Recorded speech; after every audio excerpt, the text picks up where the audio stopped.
LG엘로비전 전북방송은 병원 진료도 제대로 받지 못한 외국인 근로자 자녀를 치료해주고 태국에 있는 가족에게까지 데려다준 남원 지역 독지가 이영태 씨 이야기를 전해드렸는데요.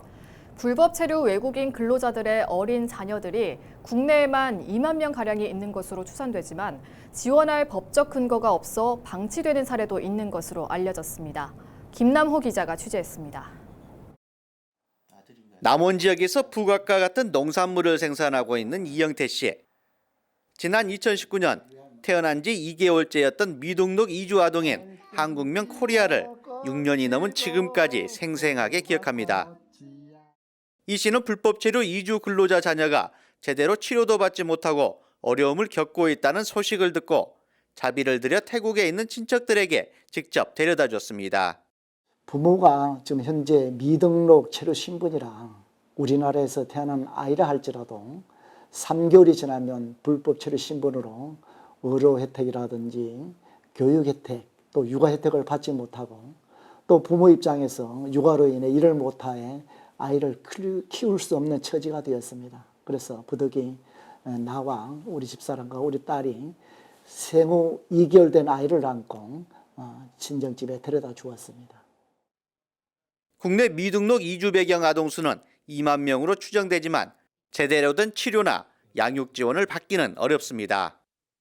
남원시 의회는 최근 이 같은 미등록 이주 배경 아동에게 적절한 체류 자격을 부여할 수 있는 법적 제도적 개선책 마련을 요구하고 나섰습니다.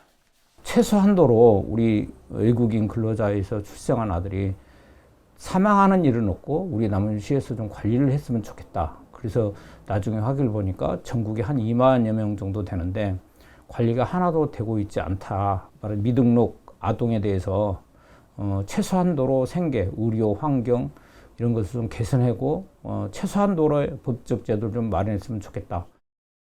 자치단체들은 외국인 근로자 자녀들을 위한 어린이집 보육료 지원을 하고 있습니다. 하지만 불법 체류 외국인 자녀를 위한 지원은 법적 근거가 없어 추진하지 못하고 있습니다. 불법 체류 아동들은 이제 양성을 한다는 것 자체가 이분들한테는 또 역으로 또 어떻게 보면 피해가 갈 수 있는 부분이고 해서 저희들이 어떻게 보면 양날의 검으로 생각을 하고 있어요. 근데 법적 근거를 마련해서 이분들이 이제 좀 더 혜택이 가고 이제 해서 본인들 스스로가 그 등록을 할 수 있도록 그렇게 유도를 하는 정책들이 마련돼야 되지 않을까 그렇게 생각합니다.